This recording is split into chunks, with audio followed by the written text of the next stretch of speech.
असतो मा सद्गमय तमसो मा ज्योतिर्गमय मृत्योर्मा अमृतं गमय শান্তি শান্তি শান্তি। নমস্কার, শুভ সন্ধ্যা। আজ প্রবীর মুখোপাধ্যায় এবং সুধীর কুমার বীণাপাণি ঘোষ স্মারক বক্তৃতা। ইনস্টিটিউটের রীতি অনুযায়ী শুরুতেই তাঁদের সম্পর্কে সামান্য কয়েকটি কথা।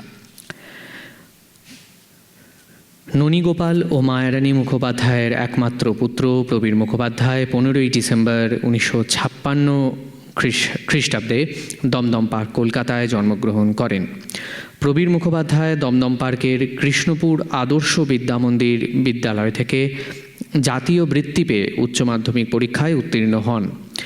যাদবপুর বিশ্ববিদ্যালয় থেকে ইলেকট্রিক্যাল ইঞ্জিনিয়ারিংয়ে দ্বিতীয় স্থান অধিকার করেন তিনি। খেলাধুলার প্রতিও তাঁর সমান আগ্রহ ছিল। প্রবীর মুখোপাধ্যায় যাদবপুর বিশ্ববিদ্যালয়ের হকি দলের সদস্য ছিলেন। তিনি পরিবারের স্বার্থে উন্নতির অনেক সুযোগ ছেড়ে দিতে মনস্থ করেছিলেন। তিনি নিজ সিদ্ধান্তে পথ চলতে ভালোবাসতেন। প্রবীর মুখোপাধ্যায় অনেক কলেজ ছাত্রকে পড়াশুনো শেষ করতে সাহায্য করেছেন, আবার জীবনে সুপ্রতিষ্ঠিত হতে তাদের পাশেও দাঁড়িয়েছেন। শ্রী শ্রী ঠাকুর, শ্রী শ্রী মা ও স্বামী বিবেকানন্দের আদর্শ ও ভাবধারায় অনুপ্রাণিত ছিলেন তিনি। নীতিনিষ্ঠ ও সুশৃঙ্খল জীবনযাপন করেছেন। প্রবীর মুখোপাধ্যায় 35 বছর বহুজাতিক কোম্পানি ক্রম্পটন গ্রিপস লিমিটেডে চাকরি করেছেন ও কর্মজীবনে দক্ষতা ও সততার পরিচয় দিয়েছেন। তিনি বিভিন্ন ইঞ্জিনিয়ারিং প্রতিষ্ঠানে বক্তৃতা দিয়েছেন এবং তার পেপারগুলিতেও তার মৌলিক চিন্তাধারা প্রতিফলিত হয়েছে। প্রবীর মুখোপাধ্যায় একমাত্র পুত্র, মার্কিন যুক্তরাষ্ট্রে সুপ্রতিষ্ঠিত, ও তার স্ত্রী ডক্টর রঞ্জনা মুখোপাধ্যায় একজন শিক্ষিকা। 9 মে 2021 সালে তিনি পরলোক গমন করেন। প্রবীর মুখোপাধ্যায় স্মারক বক্তৃতা তাঁর স্ত্রী ডক্টর রঞ্জনা মুখোপাধ্যায়ের পৃষ্ঠপোষকতায় আয়োজিত। আমরা ইনস্টিটিউটের তরফে তাদের সাদর সম্ভাষণ এবং অভ্যর্থনা জানাই।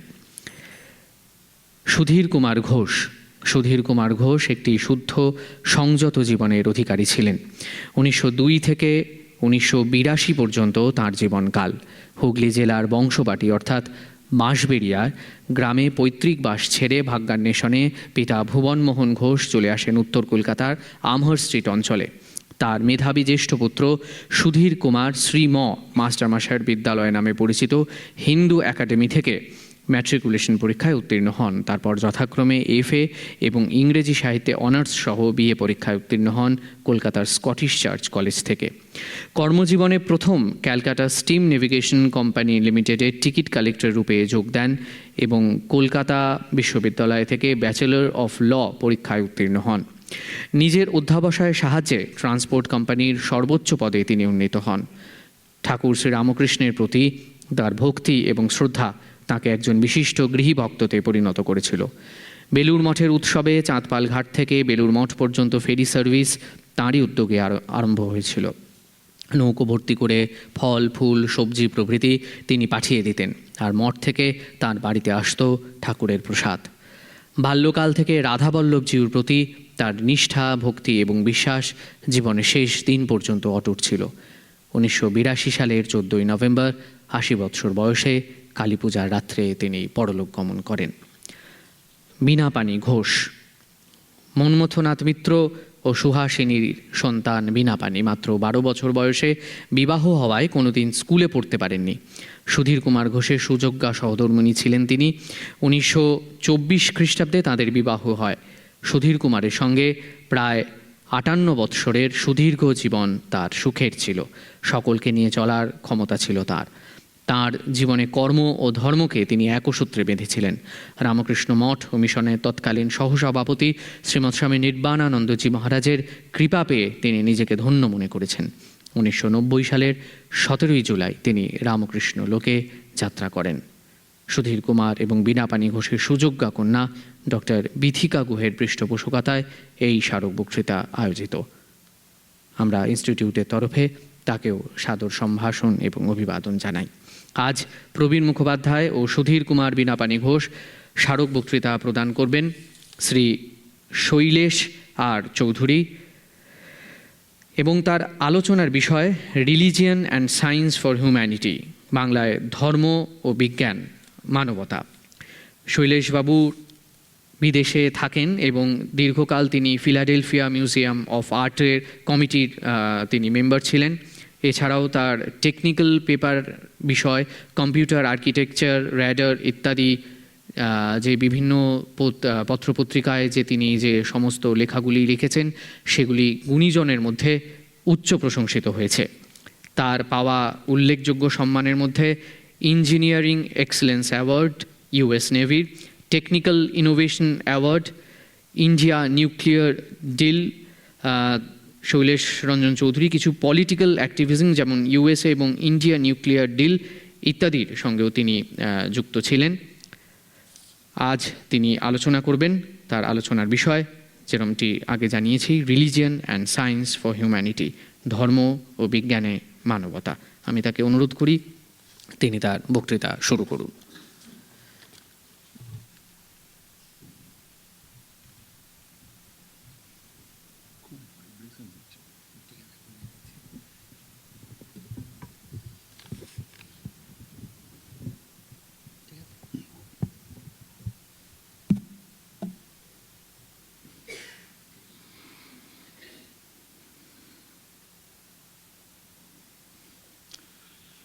ওম এম হিম ক্লিম চামুণ্ডাই বিচ্ছে।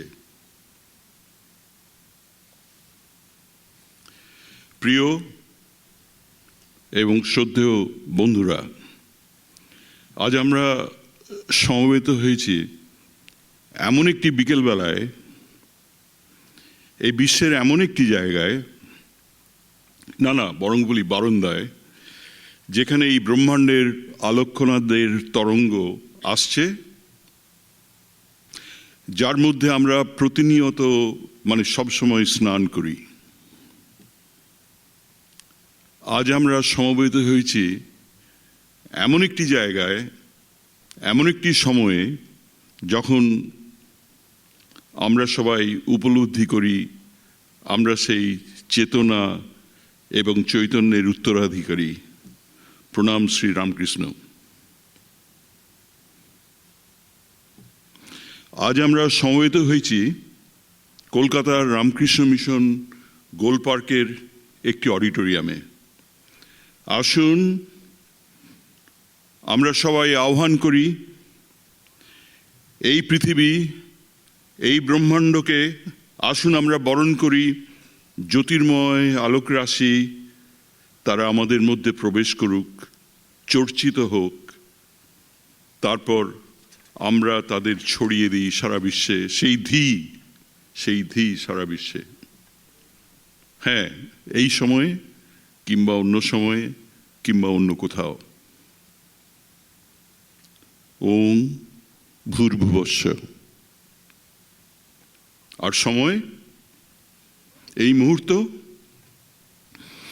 না, সেটা নেই। আমরা উপনীত হই ঠিক পরের মুহূর্তে। পুরো ব্রহ্মাণ্ডটা বদলে গেল, রূপান্তর হলো এই মুহূর্ত থেকে পরের মুহূর্তে। কিন্তু এই বিশ্ব ব্রহ্মাণ্ডের মধ্যে যা ছিল তারা সব রইল। পূর্ণমিদম। কেননা আপনি, আমরা কেউ এই ব্রহ্মাণ্ডকে কিছু দিতেও পারবো না, আর এর থেকে কিছু নিতেও পারবো না। কেননা আমরা তো এই বিশ্ব ব্রহ্মাণ্ডের কম্পোনেন্ট, অংশ। আর এই পূর্ণ ব্রহ্মাণ্ড কি মজা! আমাদের অস্তিত্ব এবং রূপান্তর ট্রান্সফরমেশন নিয়ে আছি এবং থাকব কোনো এক রূপে চিরদিন। No creation, no destruction, no residue, only transformation. পূর্ণমিদং পূর্ণ অদং পূর্ণাৎ পূর্ণমুদচ্যতে পূর্ণস্য পূর্ণমাদায় পূর্ণম এব অবশিষ্যতে, নো রেসিডিউ। তাহলে ব্যাপারটা দাঁড়ালো কোথায়? Where we stand now আমরা শ্বাস প্রশ্বাস নিয়ে বেঁচে আছি, বায়ুই প্রাণ। গীতায় শ্রীকৃষ্ণ আমাদের মনে করিয়ে দেয়, এই আমরা মানে ইউ অ্যান্ড মি 14 পাউন্ড প্রেসারে বাতাসের মধ্যে ঘুরপাক খাচ্ছি। 23% অক্সিজেন আর 75% নাইট্রোজেন, আর বাকিটা কার্বন ডাইঅক্সাইড, জলীয়স্প, হেনা তেনা। তার মধ্যে হাসছি, গাইছি, নাচছি, আনন্দ করছি, রাগ করছি, ভালোবাসছি, দুঃখ পাচ্ছি। এমনি কত রকম অনুভব, মানে ফিলিং। আকাশের দিকে হাত তুলে এখন একটু দাঁড়াই, সঙ্গে আছেন আপনারা। চারিদিকে এত গ্রহ, নক্ষত্র, গ্যালাক্সি, মনে হয় কোনো অন্ত নেই আমার চারধারে। আমাকে ঘিরে রেখেছে এক ব্রহ্মাণ্ড, কত তার ব্যাপ্তি। এই ইউনিভার্স একটা এক্সপ্যান্ডিং অ্যান্ড কন্ট্রাক্টিং ইউনিভার্স। তার মধ্যে আমি এবং আমরা। এই বিশ্ব কি তার বাউন্ডারি, কি আছে এর মধ্যে, কি তার অস্তিত্ব, কোথা থেকে এর শুরু, কোথায় বিশ্বব্রহ্মাণ্ড যাচ্ছে, আর সময় তার খেলাটা কি? ফার্স্ট, আমি ব্রহ্মাণ্ডের কম্পোজিশন, কন্টেন্ট এবং তার ব্যাপ্তি নিয়ে একটু আলোচনা করি। ধরুন, এই ব্রহ্মাণ্ডে যে স্পেস এবং তার কন্টেন্ট আছে, এই ঘরের মধ্যে বন্ধুরা আপনারা আছেন, সেখানে কি আছে? কি আছে এখানে? আপনারা বায়ু মানে অক্সিজেন, নাইট্রোজেন ইত্যাদি, আলোককণা, ওয়েভস, অনেক রকম ইলেকট্রোম্যাগনেটিক, গ্র্যাভিটেশন যেটা ওয়েভ দিয়ে তৈরি, ইত্যাদি যত কিছু ভাবতে পারেন, মেজার করতে পারেন, সেই সব এই ঘরের মধ্যে আছে। তারপর ভাবতে পারেন এই যে স্পেস, এতে আপনারা আছেন, তার মধ্যে আর কি থাকার সম্ভাবনা আছে, মানে তাদের কি প্রবাবিলিটি। এই যে অস্তিত্ব মানে এক্সিস্টেন্স, এগুলো যদি ইন্টিগ্রেট করি, মানে একসঙ্গে করি, তারপর সব শুধু ছুঁড়ে দিই মহাবিশ্বে একটা গতিবেগে, ধরুন আলোর গতিবেগের কাছাকাছি আমরা সব উড়ে যাচ্ছি, তাহলে একটা মাস আর এনার্জি একটা চেঞ্জিং টাইমে, কিন্তু আমরা সবাই ব্রহ্মাণ্ডের মধ্যেই তো আছি। আর ভাবুন, আপনাদের আমাদের চারদিকে এইরকম অনেক অনেক স্পেস, অনেক এনার্জি ইত্যাদি ছুটছে, ঘুরছে। এই হলো ব্রহ্মাণ্ড, আর তার বাউন্ডারি অথবা পরিসীমা এক্সপ্যান্ডিং এবং কন্ট্রাক্টিং। এই পূর্ণমিদম।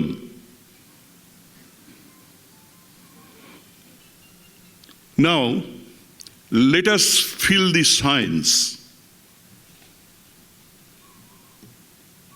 ওং ভূর্ভুবস্য।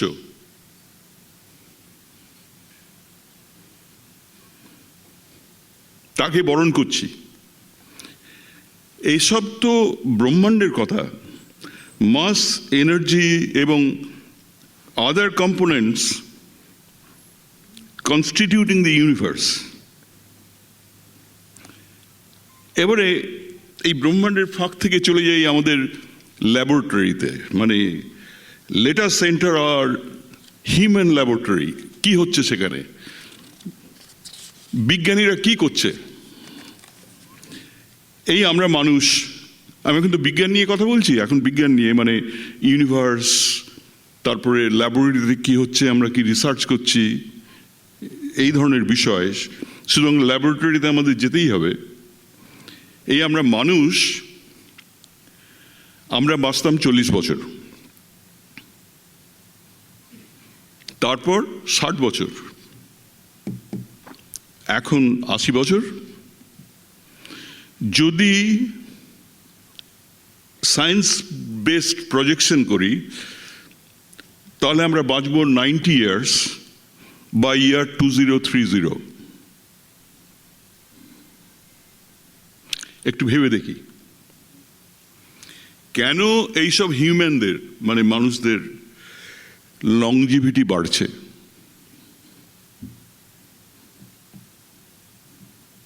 কেন না, we are creating a better environment, এই মানুষেরা, যেখানে আমরা ফাইটিং ব্যাকটেরিয়াস ওষুধ তৈরি করছি, ভাইটাল অর্গানগুলো পরিষ্কার করছি, আর্টারিজ, হার্ট, কিডনি, এইসব, একটু এক্সারসাইজ করছি, ডায়েট কন্ট্রোল করছি, মেডিটেশন করছি, একটা ডিসিপ্লিন যেগুলো মেজারেবল। যেটাই মেজারেবল সেটা হচ্ছে বেসড অন সায়েন্স। সায়েন্সের বাকি সব হাইপোথিসিস, কিন্তু অ্যাকচুয়াল সায়েন্স হচ্ছে এগুলোকে মেজার করতে হবে এবং তার রেজাল্টটা দেখতে হবে।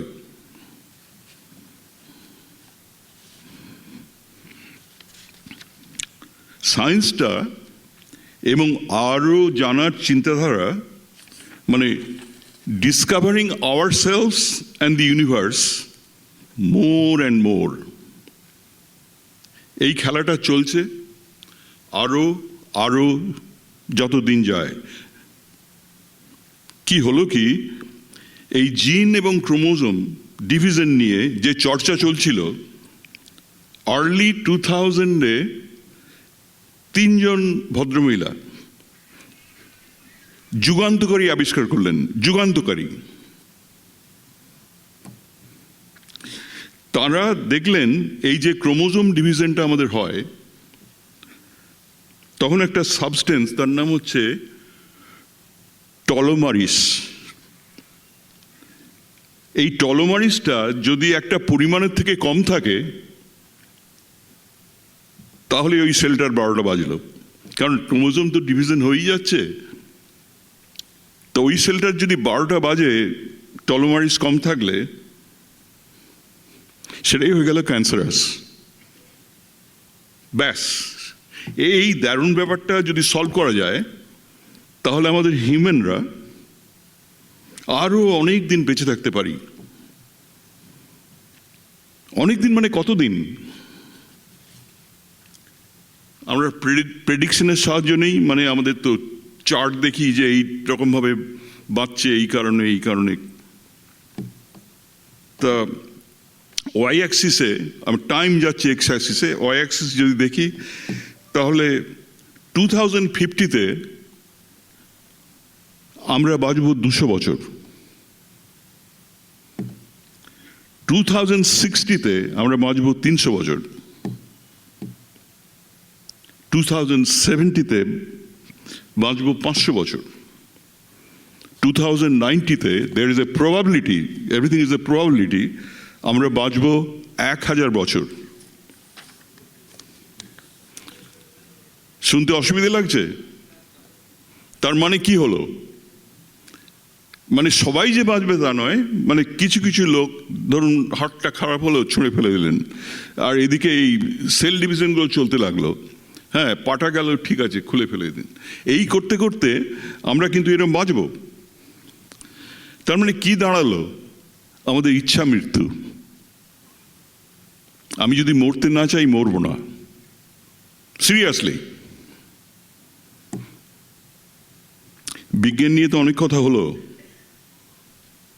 এবার আমরা যাই রিলিজিয়ন কিংবা ধর্মে। দেখুন রিলিজিয়নটা এলো কি করে?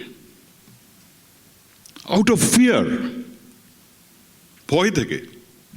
কিসের ভয়? এই তো আমরা বেঁচে আছি, কিন্তু আমাদের মৃত্যু হলে তারপর কি হবে? এই কি সব শেষ? আমরা কি ক্ষিতি অবতেজ মরুদ্ভূমে মিশে যাব ব্যাস? কিছু মানুষ বিভিন্ন সময়ে এসে বলল, মানে যাদের প্রফেট বলি, তারা এসে বলল আমরা হলাম ভগবানের বাচ্চা, মানে ঈশ্বরের ব্লেসেড লোক। তোরা মানুষেরা যদি আমাদের কথা শুনিস তাহলে মৃত্যুর পর স্বর্গে যাবি, না হলে নরকের তোদের গরম তেলে ভাজবে, অর্থাৎ খুব কষ্টে থাকবি মৃত্যুর পর। এই প্রফেটরা, মানে সব প্রফেটরাই 10 কমান্ডমেন্টসের মতো কিছু সমাজের জন্য, মানুষের জন্য কিছু বিধান তৈরি করলো, সামাজিক বিধান, যেমন লাভ দাই নেবার, যেমন do good things for others. এইরকম সব ধর্মেই এইরকম কিছু না কিছু রুল করে দেওয়া হলো যে এইসব করলে তোরা স্বর্গে যাবি, এই ধরনের। কিন্তু এইসব ধর্মে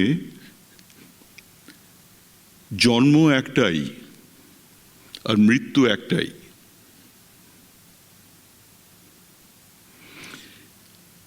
যেমন খ্রিস্টান, যেমন হযরত মুহাম্মদ, জন্ম একটাই, মৃত্যু একটাই। কিন্তু সব জায়গাতেই তো ফিলোসফার আছে, চিন্তাশীল আছে। আমাদের ফিলোসফার এবং গুরুরা ঠিক করলো যে না না না না না, এরকম একটা মরে গেল, শেষ হয়ে গেল, এটা খুব ভালো ব্যাপার নয়। মৃত্যুর পরেই সব শেষ? না রে না, একটা বস্তু আছে আত্মা। প্রতিটি লিভিং এন্টিটি যখন মারা যায় তখন আত্মারা থাকে, তারপর জন্ম নেয় পরবর্তী জীবনে। একটা ভালো ম্যাথামেটিক্যাল মডেল তৈরি করলেন এইসব গুরুরা। তারা বললেন এই জীবনে মানুষ যদি ভালো কাজ করে, খানিকটা ওই 10 কমান্ডমেন্টসের মতো, তবে পরবর্তী জীবনে উচ্চতর প্রাণী হয়ে তুমি জন্মাবে, আরো গুণী মানুষ হয়ে জন্মাবে। আর যদি এই জীবনে খারাপ কাজ করো তাহলে ছাগল কিংবা কীট হয়ে জন্মাবে। তারপর কি হবে? আবার তার পরবর্তী জীবনে আবার এই থিওরিটা রিপিট করবে। এমনি করে জন্ম নিতে নিতে যদি তোমার আত্মার অনেক উত্তরণ হয়, তবে তোমার আত্মার জন্ম নেবে না, মানে পরমাত্মার সঙ্গে তুমি মিশে যাবে, মানে তোমার নির্বাণ হবে। কি মজা! আত্মাটা যেন একটা পলিনোমিয়াল উইথ সাম ভ্যারিয়েবলস, মানে একটা সিরিজ। এই সময় একটি ধর্মে, মানে হিন্দু ধর্মে, এভলিউশনের কনসেপ্টটাও অন্য ধর্মের থেকে বেশি জোরদার হয়েছিল। অবতারগুলো দেখুন, মৎস্য, কুর্ম, বরাহ, নরসিংহ, এমনি করে সব দশাবতার সেই অ্যামিবা থেকে যে জন্ম নিয়ে মানুষ হলো উইথ ইন্টেলিজেন্স, সেই মানুষদের বুদ্ধি হলো, কনসাসনেস হলো অমুক তুসুক। সেইগুলো যে স্টেজ রয়েছে, সেই জন্যে একটা মৎস্যর পরে কুর্ম, বরাহ, এইভাবেই তো এগুলো মানে অবতারগুলো। এটা তো এভলিউশনের, মানে ডারউইনের এভলিউশনের কনসেপ্টের মতোই অনেকটা। এখন দেখুন সায়েন্স, বিজ্ঞান সেই একই ঈশ্বরের খেলায় মানুষরা নতুন মলিকিউল, নতুন পদ্ধতি মানে প্রসেস, নতুন অনেক কিছু আবিষ্কার করছে। কেন? তারা ধী নিয়ে খেলছে এই মহাশক্তি, মহাব্যাপ্তি, যার অন্য নাম ঈশ্বর। আমি বিজ্ঞান সম্বন্ধে আলোচনায় আপনাদের সামনে উপস্থিত করেছি যে রিয়েল এবং প্রবাবিলিটি অফ এক্সিস্টেন্স আমাদের বাঁচিয়ে রাখতে পারে 1000 বছর, 2000 বছর, ইচ্ছা মৃত্যু না হলে আমরা মরব না। তার পরিপ্রেক্ষিতে এই আত্মাবস্তুটা গেল কোথায়?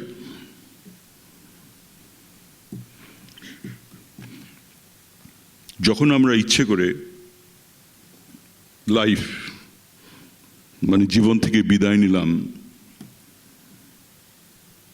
তারা মিশে গেল পূর্ণে। হ্যাঁ, সব কিছু, অল ভ্যারিয়েবলস, অল এলিমেন্ট। কিছু নিতেও পারবো না বিশ্ব থেকে, কিছু দিতেও পারবো না।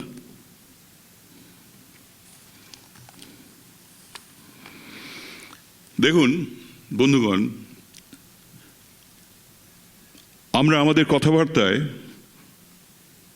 এমন একটা জায়গায় পৌঁছেছি যে এক একটা ধারণার আমরা সম্মান দিতে চাই, কিন্তু তাদের পরখ করে নিতে চাই। যেমন একটা ভীষণ আলোচিত বিষয় এবং মেনে নেওয়া ধারণা, সায়েন্স যেখানে শেষ সেখানে ফিলোসফি শুরু, আবার যেখানে ফিলোসফি শেষ সেখানে রিলিজিয়ন বা ভক্তিযোগ বা বিশ্বাসের শুরু। না না না না না, এটা হতে পারে না। সবগুলোই প্যারালালি চলছে, একটা আরেকটাকে ফিড করছে, একটা আরেকটাকে কারেক্ট করছে। আমাদের মেন্টাল প্লেনে এক একটা ধারণা অন্যকে সাহায্য করে। মানে এই যে coexistence of various processes, thoughts চলছে। কেন? টাইম আমাদের সব এগুলো দিচ্ছে with and within the universe.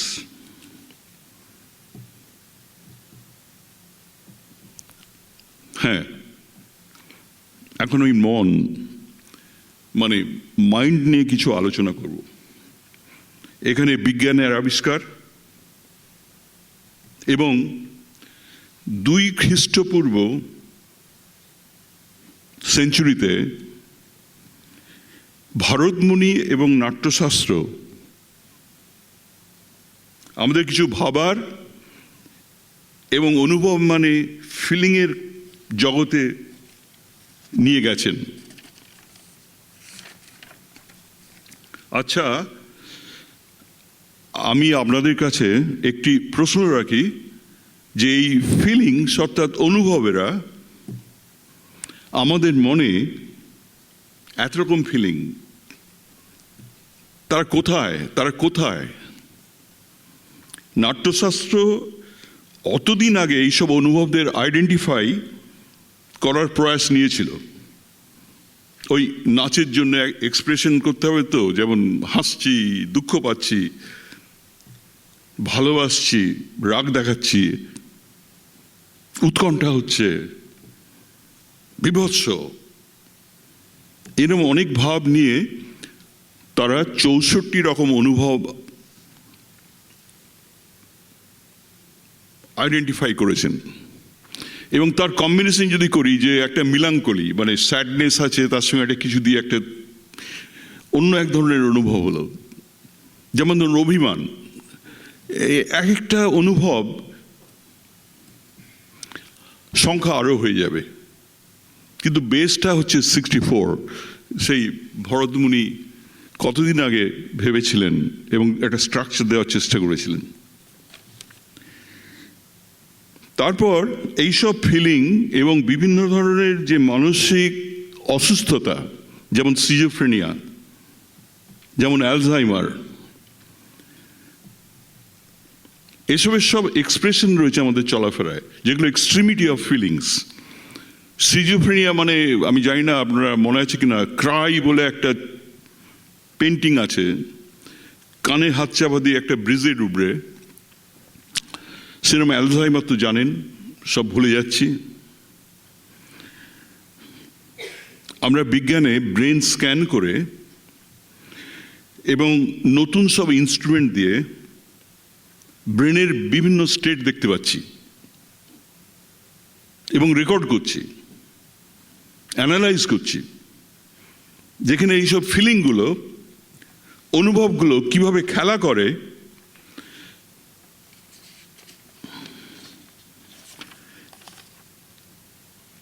সেইগুলো আমরা একটা স্ট্রাকচার দেওয়ার চেষ্টা করছি এই ফিলিংসদের এবং মাইন্ড। আমরা সাইকোলজি নিয়ে অনেক চর্চা করেছি, বলেছি মনের দ্বন্দ্ব,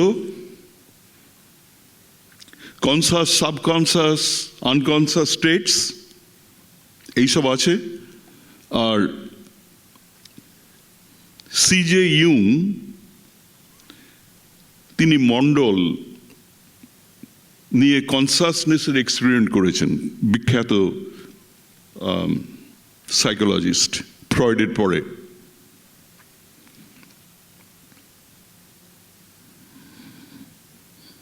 এখন আমরা হাই পাওয়ার্ড মাইক্রোস্কোপ দিয়ে দেখছি যে ব্রেনের মধ্যে সিনপটিক কানেক্টিভিটি, সব তার ঝুলছে, মানে প্রায় কানেকশনে। একটা জোন থেকে ব্রেনের আরেকটা জোন অনেক নিউরন বা এই সিনপটিক কানেকশন দিয়ে কানেক্টেড, এবং তাদের মধ্যে ইলেকট্রিক্যাল যাতায়াত, মানে ওই ডিএনএ আরএনএ এইসব ব্যাপারগুলো আছে না, ওগুলো আরও এগিয়ে যাচ্ছে এইসব জগৎকে আরেকটু বেশি বুঝতে।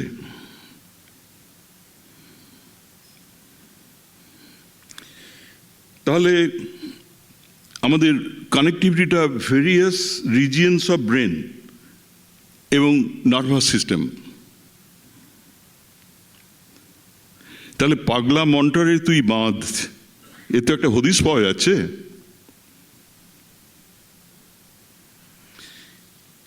এই সব যে অনুভব, তাদের নাম হলো চেতনা। এই যে চেতনা, আমাদের সারা বডি মাইন্ড সব কানেক্টেড। হাতে একটু চিমটি কেটে দেখুন, ব্রেনের সেন্সিটিভিটিটা এসে গেল। এটা তো একটা ফিলিং, কিরম ট্রান্সমিট করলো চিমটিটা। ঠিক আছে, এক পুরনো বন্ধুকে দেখে এক অনেক দিনের বান্ধবী ফুঁস করে একটা নিঃশ্বাস ফেলল, আর লুকিয়ে একটা রুমালে চোখের জল মুছল। হ্যাঁ সত্যি, মিথ্যে বলছি না, আমার জীবনে এরকম একটা ঘটেছে। সেটাও একটা অনুভব, সেটাও একটা চেতনা। বন্ধুরা, এতক্ষণ পর্যন্ত যখন আপনারা আমার সঙ্গে আছেন, তাহলে প্রশ্ন করি, চেতনা তো হলো, তাহলে চৈতন্যটা কি? শ্রী রামকৃষ্ণদেবের প্রধান বক্তব্য হলো, চেতনা থেকে চৈতন্যে যাও। আর এই চেতনা হচ্ছে মাইন্ড, আর চেতনা হচ্ছে কনসাসনেস এবং অ্যাওয়ারনেস।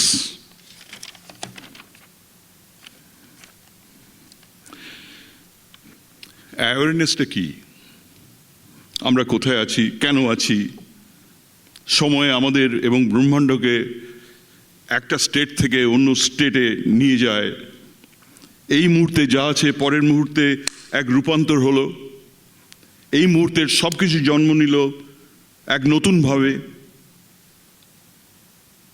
কিন্তু ব্রহ্মাণ্ডের সামেশন অফ কন্টেন্টস একই রয়ে গেল। এনার্জি হোক, মাস হোক, তার মধ্যে ওয়েভস হোক, গ্র্যাভিটেশনাল ফোর্সেস হোক, আলোককণা হোক, যে কোনো তরঙ্গ হোক, সমস্ত যেটা পালাবে কোথায়, ওই রয়ে গেল ব্রহ্মাণ্ডের মধ্যে।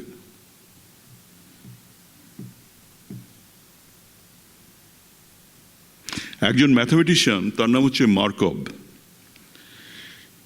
তিনি প্রবাবিলিটি অফ ভেরিয়াস স্টেট দিয়ে বোঝাতে চেয়েছেন এই মুহূর্ত থেকে পরের মুহূর্তে যাওয়ার ব্যাপারটা। মানে অ্যাট দিস টাইম, এই যে বললাম হঠাৎ পরের মুহূর্তে গেলাম, সারা পৃথিবী কিন্তু বদলে গেছে, আবার সারা পৃথিবী কিন্তু বদলে গেছে, এক নেই। এরম একটা আমাদের অস্তিত্বের অ্যাওয়ারনেস, এই যে ব্রহ্মাণ্ডের সঙ্গে এই পরিবর্তিত এবং অনুভবী যে জীবন, এটা হচ্ছে অ্যাওয়ারনেস। সবই কিছু কিন্তু ঘটছে আমাদের মাইন্ডে, অর্থাৎ আমাদের চেতনায়।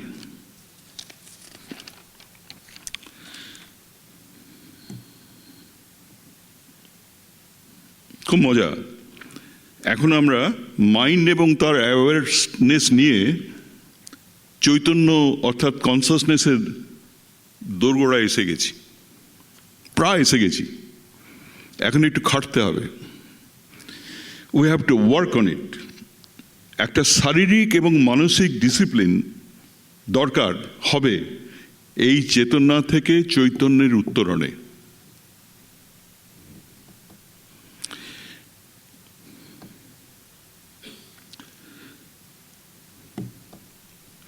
গীতায় বলেছে বায়ুই প্রাণ। শাক্তরা, মঙ্করা, বোধিসত্ত্ব ইত্যাদি শরীর এবং মাইন্ড নিয়ে খেলতে খেলতে, ভাবতে ভাবতে, এক্সপেরিমেন্ট করতে করতে একটি শরীরে ভেবে নিল আবিষ্কারের মতো সব চক্র, কনসেপ্ট। বাতাস মানে প্রাণায়াম, মন আর শরীরকে মেলাবে একটা মেন্টাল স্টেট, এর উদ্দেশ্যে সেটাই কনসাসনেসের দিকে আমরা এগোচ্ছি। আমরা আছি মাইন্ডে, কিন্তু সেই মাইন্ড থেকে আমরা কনসাসনেসে যাবোটা কি করে?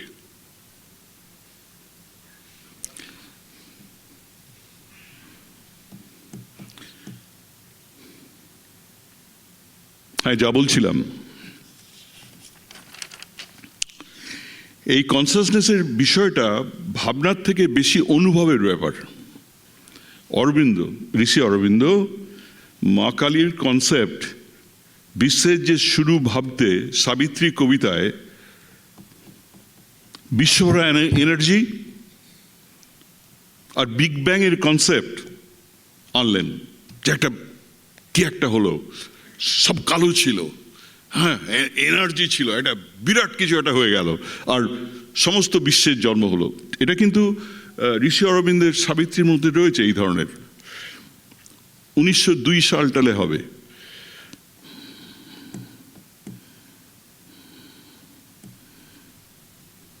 তার ধ্যানে, তার মননে এই অসীম মহাবিশ্ব, অন্ধকার, কালো অন্ধকার, তার মধ্যে জ্যোতি। কনসেপ্ট অফ মা কালী।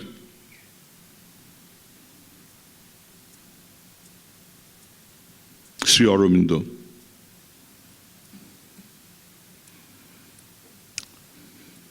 লোকটা বোম ফাটাতো, বোম তৈরি করতো, সেটা এটা কোথায় গেল?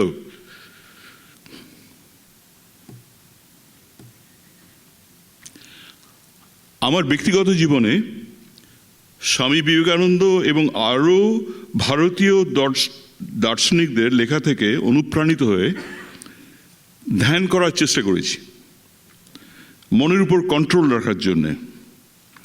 কপালের 2 ভ্রুর মধ্যে কনসেন্ট্রেট করে প্রাণায়ামের নিঃশ্বাস প্রশ্বাস, দৈনন্দিন জীবনযাত্রায়, ডেলি লাইফে,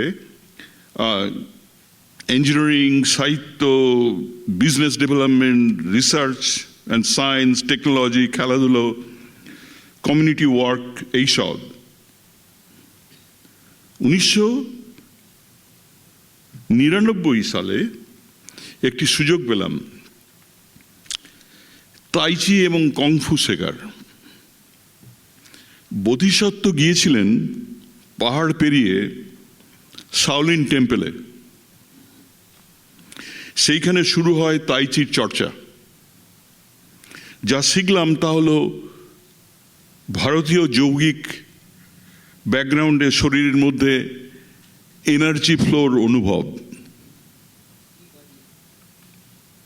এই সময় আপনারা প্রশ্ন করতে পারেন, কি সব বকবক করছো ভাই, এর সঙ্গে চেতনার কি সম্পর্ক?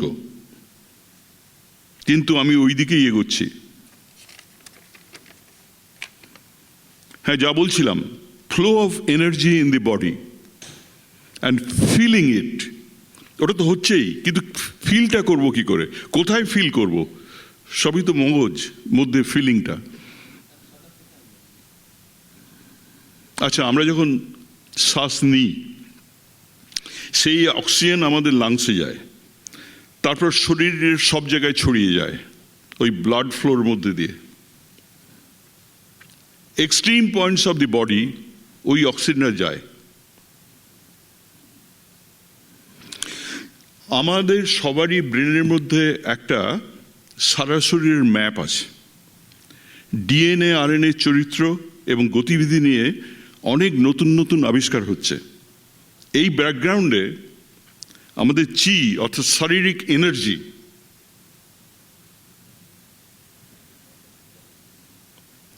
এর ফ্লোকে অনুসরণ এবং উপলব্ধি করার চেষ্টায় কিছু পদ্ধতির কথা বলা যাক। শ্বাস নিয়ে আমাদের যে সব চক্র আছে, শরীরের নিম্নতম চক্র থেকে তারপর চক্রদের ছুতে ছুতে ছুতে মাথায়, তারপর উচ্চতর চক্র থেকে পিছনের শিরদাঁড়ার চক্র দিয়ে দিয়ে আবার শরীরের নিম্নতম চক্রে যাওয়া, এটাকে বলে পাথ অফ ফায়ার। এটা যদি প্র্যাকটিস করেন তাহলে গাটা গরম হয়ে যাবে।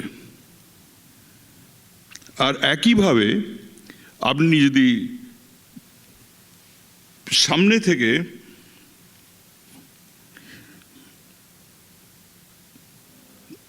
পিছনে যান, সামনে থেকে পিছনে যান, তাহলে হলো পাথ অফ উইন্ড। পিছন থেকে সামনে সেটা হলো পাথ অফ ফায়ার, আর পাথ অফ উইন্ড হলো অন্যটা।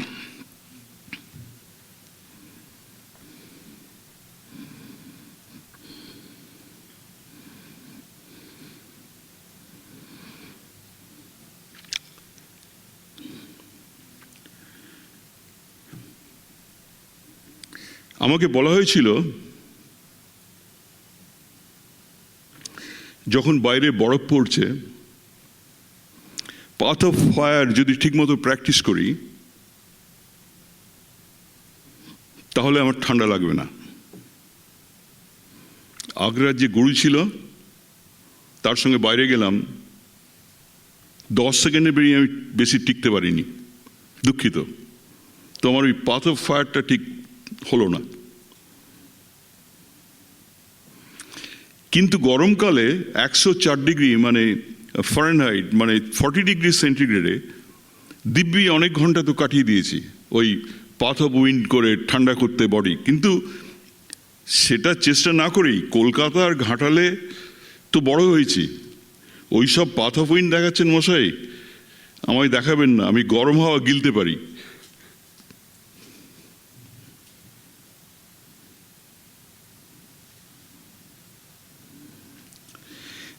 Aside that real life experience, দৈনিক কোনো কোনো সময়ে আমি মস্তিষ্কের চক্রে মানসিকভাবে যাই, আমার শ্বাস পাঠিয়ে দিই ওই চক্রে। এই পর্যায়ে যেন মনে হয় আমি খুব শান্ত।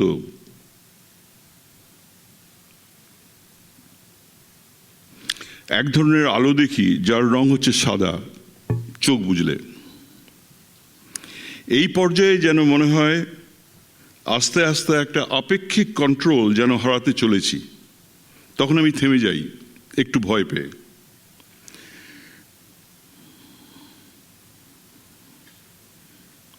আমার ধারণা চৈতন্য হচ্ছে চেতনার ডেরিভেটিভ। এই বিষয়ে আরেকটু ব্যক্তিগত অনুভবের এবং চর্চার কথা বলি। চোখ বুজে চেষ্টা করলে অনেক রং দেখা যায়, সাদা, লাল, গৈরিক, হলুদ, ঘন নীল।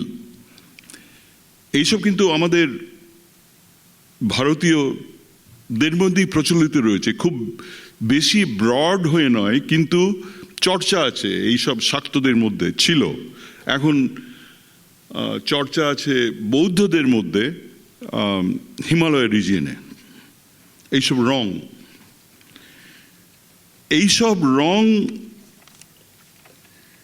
এবং আমরা কল্পিত শ্বাস যদি ভাইটাল অর্গানে পাঠিয়ে দিই, যেমন ধরুন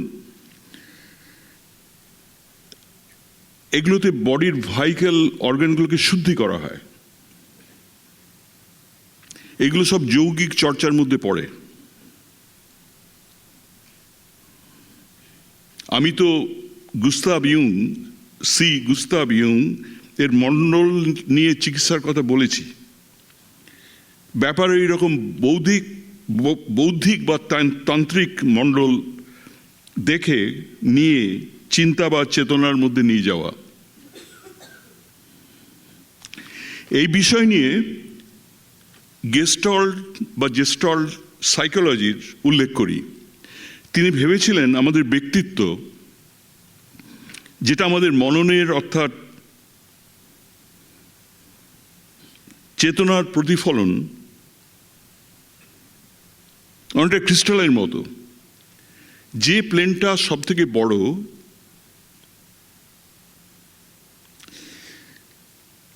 ব্যবহারিক জীবনে সেই সাইকোলজিক্যাল প্লেনটাই বেশি প্রতিভাত হয়।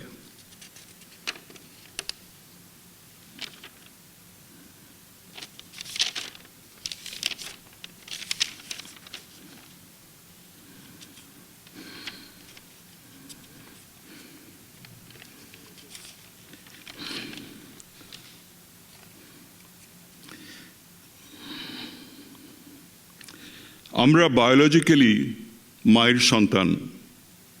সেই মা যখন তিনি শ্রীরামকৃষ্ণের চিন্তায় এবং চেতনায় সারা বিশ্বব্যাপী হন, যে কোনো প্রশ্নের উত্তরে শ্রীরামকৃষ্ণের চেতনায় সেই বিশ্বব্যাপী মা কালী উপনীত হন।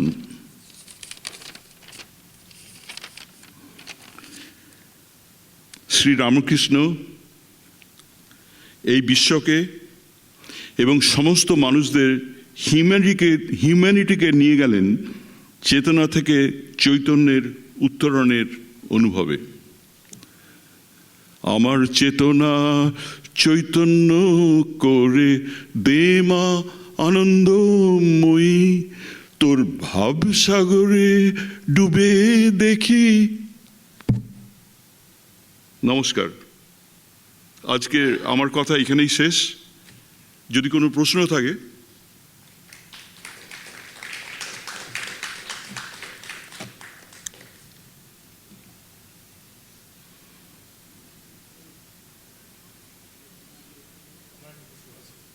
নিশ্চয়।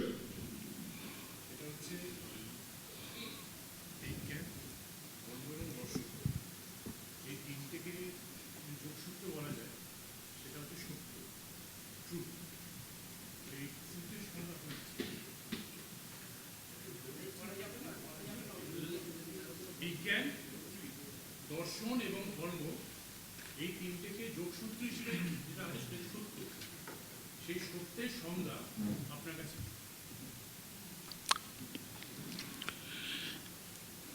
বিজ্ঞান মানে যেটাকে আমরা মেজার করতে পারি সেটা হচ্ছে বিজ্ঞান। যদি আমরা মেজার না করতে পারি, বিজ্ঞানের কাছে তার কোনো মানে নেই।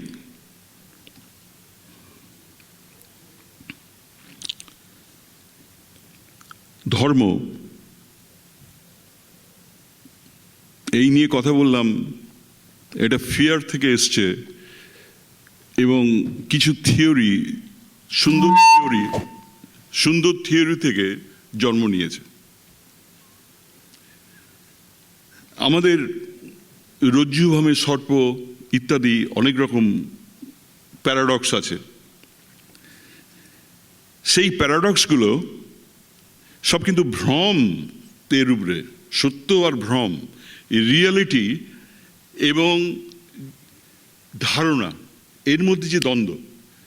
হ্যাঁ, রজ্জুটা যদি আমি ভালো দেখতে পাই, ওটা সর্প ভাবার কথা নয়, কিংবা হাতির পাটা যদি আমি জানি যে এটা হাতির পা, আমাকে ভ্রম করার কিছু নেই। সুতরাং সত্য হলো the reality, not interpretation with blindness.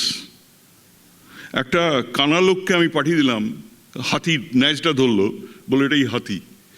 সেটা কি এটা ভালো কথা হলো? এই এই এই এই হচ্ছে সত্য। তার মানে কতটা এক্সটেন্ট। হ্যাঁ, তার মানে দুটো জিনিস হলো, একটা জানা আর একটা হলো অজানা। আমরা অজানাটাকে বলছি এটা হচ্ছে অসত্য হতেও পারে, আর জানাটাকে বলছি হ্যাঁ এটা ঠিক। কিন্তু জানাটা বাড়তেই থাকবে, অজানাটা কমতেই থাকবে, তাই না? এটা কি উত্তর হলো? Thank you.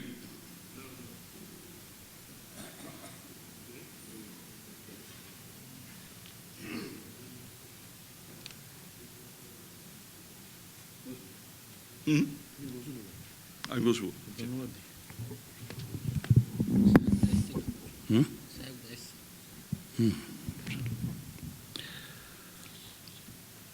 শৈলেশ রঞ্জন চৌধুরী মশাই, তাকে ধন্যবাদ জানাই। তিনি সাহস করে এরকম একটা কঠিন তত্ত্বের মধ্যে প্রবেশ করেছেন। আসলে তারা সায়েন্সটা পড়েছেন, কিন্তু বেদান্ত যেখানে ধর্মের এবং দর্শনের তার সাথে বিজ্ঞানের যোগ আছে, যেটি স্বামী বিবেকানন্দ আমাদের চোখে আঙুল দিয়ে দেখিয়েছেন। এর আগে কেউ দেখাতে পারেননি, মানে সেইভাবে বলেননি। ওই রজ্জুতে সর্পভ্রম এই কথা বলেই শেষ করেছেন। এইগুলোকে আমরা সেইভাবে অত ভালো করে গ্রহণ করিনি। স্বামীজিও বলেছেন, কিন্তু স্বামীজি বলছেন আরও একটা গভীর কথা, যে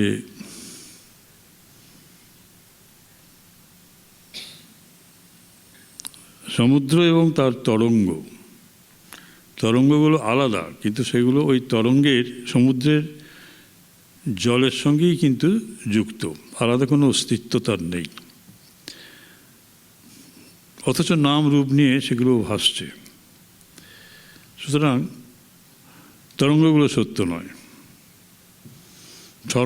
দড়িতে যে মানে সর্পভ্রম হয়েছে সেটাও তাই, দড়ি ছিল না। তেমনি এই জগতে সত্য ভ্রম হয়ে যাচ্ছে। এই সত্য ভ্রমটাই হচ্ছে সমস্ত কিছুর মূলে আছে আমাদের।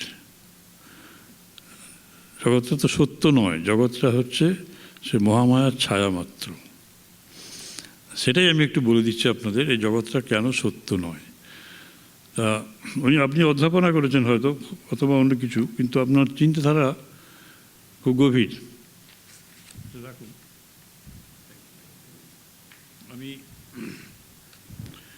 উনি সুন্দর ডেফিনেশনটা দিয়েছেন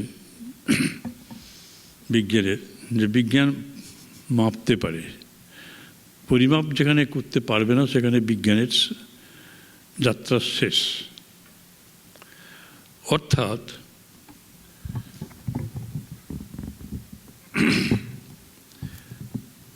ফিজিক্স, কেমিস্ট্রি এবং বায়োলজি এরা সত্য বস্তুকে খুঁজতে যায়। এইবার আমিও বলবো যে শৈলেশবাবু, আপনি যে কোনো একটা বস্তু ধরুন এই পৃথিবীতে, যে কোনো একটা বস্তু, তার ভেতরে সত্যকে খুঁজুন। সত্যই তো আসল। যে কোনো একটা বস্তুকে ধরুন, তাকে পরিমাপ করুন, যে কোনো বস্তু। আমার এই শরীরটাকে যদি ধরেন, তাহলে শরীরটাকে শরীরটা ছোট হতে হতে একেবারে দৃশ্যের মানে চোখের বাইরে চলে যাবে, পরিমাপ করা যাবে না। কারণ একটা বস্তুকে তখনই আমরা ভাঙতে পারবো যখন সেটা স্পেস অকুপাই করে থাকবে। স্পেসে আমরা যদি খুঁজি, তার মানে সেটার একটা আকার আছে। তাকে ভেঙে দেখলাম যে এ শুরুটা কোথায়? শুরুটা কোথায়? শুরুটা পেলাম না। শুরুটা করতে করতে কেমিস্ট্রি বলল যে হাইড্রোজেন দিয়ে শুরু হয়েছে, তারপরে হিলিয়াম এসছে, কার্বন এসছে, এইসব এসছে। তা হাইড্রোজেনটা করতে গেল বলতে আমরা জানি না, কিন্তু আমরা এইবার কারণটা জানা যাচ্ছে না। সত্য বস্তু হবে অপরিমেয়, যাকে পরিমাপ করা যাবে না। সত্য বস্তু হবে নিষ্কারণ। আমি যদি ওনাকেই বলি যে আপনার অস্তিত্ব আপনি প্রমাণ করুন, আপনার অস্তিত্ব আপনি প্রমাণ করুন, তা উনি ওনার অস্তিত্ব প্রমাণ করতে গিয়ে বলবেন যে আমার বাবার কাছ থেকে এসেছি। আচ্ছা, তার মানে আপনার ঠাকুরদা, আপনি আপনার অস্তিত্ব ঠাকুরদার পর্যন্ত নিয়ে গেলেন, প্রপিতামহর কাছে নিয়ে গেলেন। প্রপিতামহ তিনি করতে এলেন। অর্থাৎ যতক্ষণ পর্যন্ত এই কজ অ্যান্ড এফেক্টের মধ্যে ঘুরবেন ততক্ষণ আপনি কিন্তু কারণের মধ্যেই থেকে গেলেন, কার্যকারণের ভেতরে। সত্যবস্তু কার্যকারণের বাইরে। সত্যবস্তু মানে আপনিও জানতে পারছেন না, আপনার অস্তিত্ব আপনি জানতেই পারলেন না।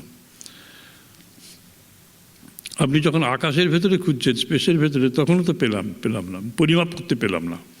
যখন ছোট হতে অ্যাটম হলো, অ্যাটমকে যখন আরও 200 ভাগে ভাগ করা হয়েছে পরপর, তারপর সেটা পেয়েছি আমরা আজকে কোয়ার্টস। সেটা আছে কিন্তু দেখা যাবে না। তাহলে বিশাল বিশ্ব ব্রহ্মাণ্ড তার ছোট মানে ক্ষুদ্রতম অংশে আর আমাদের ভেতরে, আমাদের পরিমাপের ভেতরে নেই, অপরিমেয় হয়ে গেল। অর্থাৎ সেটা আনডিভাইডেড হয়ে যাচ্ছে, ইনডিভিজিবল হয়ে যাচ্ছে। স্পেসে খুঁজতে গেলে ইনডিভিজিবল হয়ে যাচ্ছে। কজেশনের ভেতরে যে খুঁজতে যাই, সেখানে দেখতে পাচ্ছি যে কজ অ্যান্ড এফেক্টের মধ্যেই আমরা ঘোরাফেরা করব। তাহলে কজ অ্যান্ড এফেক্টের মধ্যে যা কিছু দেখতে পাচ্ছি এখানে, সেগুলো তাহলে সত্য নয়, সেগুলো তাহলে ওই রজ্জুতে সর্পভ্রমই হয়েছে। তেমনি স্পেসের মধ্যে যখন ঘুরবো তখনও দেখব যে স্পেসের মধ্যে যা কিছু ডিভাইডেড, সেগুলোকেই আমরা নিয়ে আলোচনা করি। যেটা আনডিভাইডেড হয়ে যাচ্ছে আমারই চোখের সামনে, তার কোনো হিসেব, সেটাই সত্য। আইনস্টাইন তাই বললেন যে বস্তুটা স্পেসের বাইরে চলে গেল, এই মুহূর্তে ছিল, সেই বস্তুটাই তো সত্য।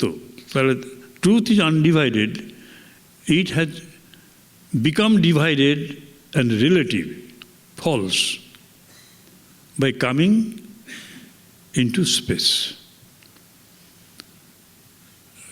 মানে আইনস্টাইনের থিওরিতে হচ্ছে মূল কথা হচ্ছে এটাই, এই ওয়ার্ল্ডটা রিলেটিভ। কারণ কি, স্পেসের মধ্যে একে খুঁজে পাবে না। কিন্তু এটাই স্বামীজি এটা সুন্দর করে বলে গেছেন, প্রথম বলে গেছেন। এবং সেই সময় আইনস্টাইন বালক মাত্র এবং হাইজেনবার্গ ছিলেন, তার জন্মই হয়নি। এই দুজনে মিলে প্রমাণ করে দিয়েছেন যে মায়াটার কি, স্পেস টাইম এবং কজেশন। টাইম, স্টিফেন হকিং টাইমের ডেফিনেশন দিয়েছেন, জিরো টাইম মানে big history of time, with Big Bang time started and with black hole time comes to an end. এটা কোনো মানে হয়? তার আগে তো টাইম ছিল। এ তো মুঘল সাম্রাজ্যের ইতিহাস হয়ে গেল। With Babur it started, with Bahadur Shah it came to an end. তার আগে পরে টাইম ছিল না। সুতরাং টাইমের মধ্য দিয়ে গিয়ে আমরা we become all subjected to change. Everything that is changing in this world, because we are to see through time, everything is divided in this universe because we are made to see through space, and everything is seen to be subject to cause and effect that is finite because we are to see through causation. The space, time এবং causation এটাই হচ্ছে এদের ফাংশনটা, these three in a body, they act upon this universe. And the result is that we cannot see the real. They hide the real. They hide the real. তার মানে মায়াটা, মায়া hides the real. মায়া মানে হচ্ছে space, time এবং কজেশনের interaction. হয়তো বললাম তো, স্বামীজি সেই জন্যই বললেন, তো জ্ঞানযোগের প্রথমেই বলে দিয়েছেন সে truth, truth is truth the absolute, which is অজ নিত্য শাশ্বত অয়ং পুরাণ। অজ means not born, unborn. It has become born by coming through causation. It has become divided by coming through space. Space যখনই অকুপাই করলো তখনই আমরা তাকে ডিভাইড করছি। And it becomes changing, otherwise it is unchanged, changeless by coming through time. So Swamiji says the absolute has become this relative universe by coming through space, time and causation. ওই আমার laboratory কী হলো, ওটা research উইংয়ের পাশে বারান্দাতে আমার একটা chart লেখা আছে, cosmology chart.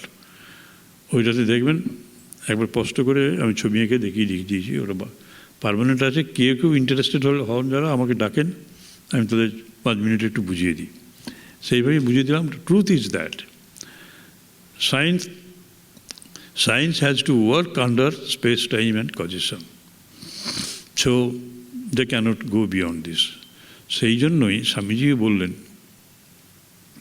যে পরিমাপ যখন করতে পারছো না, ওহে ল্যাবরেটরি অ্যাসিস্ট্যান্ট, তুমি তোমার সেই একটা অ্যাটমকে ভেঙে ভাঙতে ভাঙতে এখন যেখানে গেছো গ্র্যাভিটন মেসন, তারপরে কোয়ার্টসে গিয়ে আর খুঁজে পাচ্ছ না তো। তুমি বললো যে বিশাল বিশ্বব্রহ্মাণ্ড আমার হাতের মুঠোর থেকে চলে গেল, কোথায় গেল? স্বামীজি বলছেন ইট এন্টার্স ইউর প্রাণ, তোমার ভেতরেই গেল। Now you become the object of your study.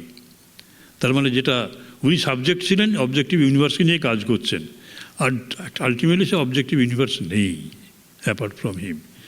And science has come to a dead end. এরপর আর প্রোগ্রেস নেই সায়েন্সের। স্যার ঠিকই বলেছেন যে পরিমাপ করা যাকে যাবে সেটাই হচ্ছে সায়েন্স, পরিমাপ করা যাবে না। আর একটা জিনিস সেটা হচ্ছে স্পেসের হচ্ছে নিষ্কারণ, যেটা সেটাই সত্য, নিষ্কারণ পৃথিবীতে নেই। এটা গেল রিলেটিভ। সূর্য উঠলেই সূর্যকে দেখতে পাবো না, 8 মিনিট ওয়েট করতে হবে। 8 মিনিটের পুরনো সূর্যটাকে দেখি, ওটা তো ডেড সান থেকে দেখছি। আমরা তো আর সেই আলোর গতিবেগ নিয়ে সেখানে যেতে পারি না, সঙ্গে সঙ্গে দেখবো, ওয়েট করতেই হয়। তেমনি পশ্চিম আকাশে যখন সূর্য ঢলে পড়েছেন তখন সূর্যকে দেখা যায় না, তখন সূর্য ডুবে গেছেন, কিন্তু তখনও সূর্যটা রয়েছেন, 8 মিনিট আগে ডুবে গেছেন। Mind that. অনেক পৃথিবীতে অনেক নক্ষত্র আছে, এখনও পৃথিবীতে এসে আলো তার পৌঁছয়নি, দেখতে পাই না। আর যাদের দেখতে পাচ্ছি তারা মরে গেছে তাদের। So we can see the dead, only dead. এটা অদ্ভুত জিনিস, এটা আপনাদের মানতেই হবে, এই সত্য বস্তু আর মৃত্যু। আর হাইজেনবার্গ প্রমাণ করে দিয়ে গেলেন, আইনস্টাইনকে বললেন, ও তুমি যা ছিল নিউটনের ক্ষেত্রে, everything is real, real particle with real mass moves in real time. হ্যাঁ, এসব বলে দিচ্ছ, বলে গেলেন তিনি। তো বললেন যে that real has become relative with Einstein. এবং ওই রিলেটিভ, ওই যে হলো রিলেটিভ যেটা, সেটাও বিহেভ করছে ইরাটিক্যালি। আপনারা ছোটোবেলায় যখন এসে লিখতেন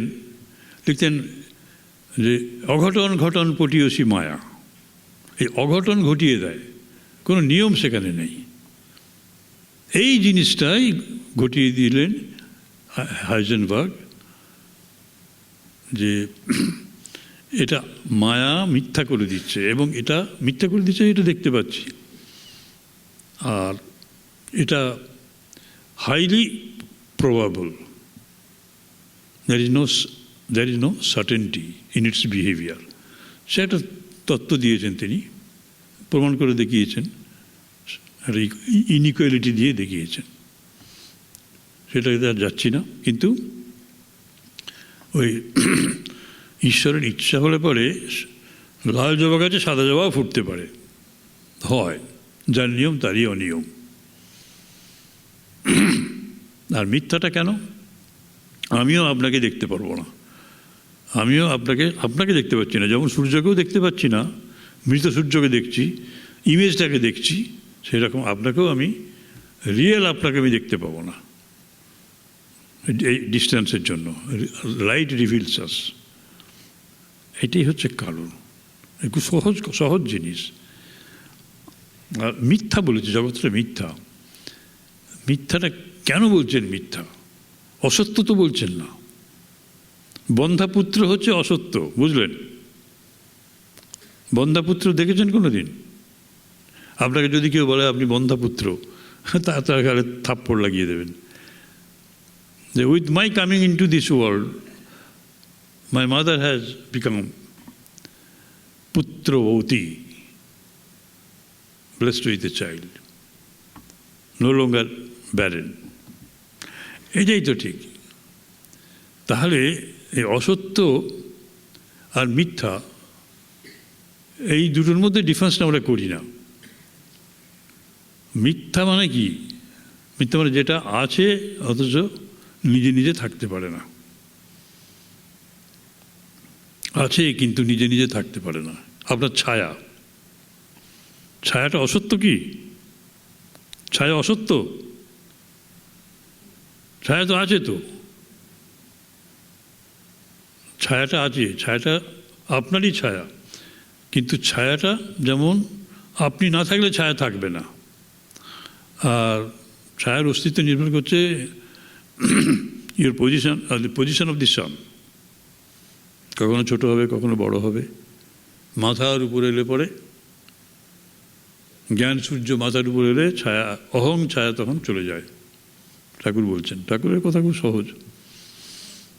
তাহলে সত্য আর মিথ্যার মধ্যে বলবেন মিথ্যাটা আছে কিন্তু নিজে নিজে থাকতে পারে না। এই জগৎটা আছে, দেখতে পাচ্ছি, কিন্তু এটা নিজে নিজে থাকতে পারে না। স্পেস টাইম কজেশন এইসব এত যে কথা বলছে, এই তিনটে মিলে এই জগৎকে এই ডিভাইডেড করে দিয়েছে, ফাইনাইট করে দিয়েছে এবং চেঞ্জিং করে দিয়েছে। সেই জন্যই সত্য হচ্ছে ওইটাই, অজ নিত্য শাশ্বত অয়ং পুরাণ। Truth is one, that is truth.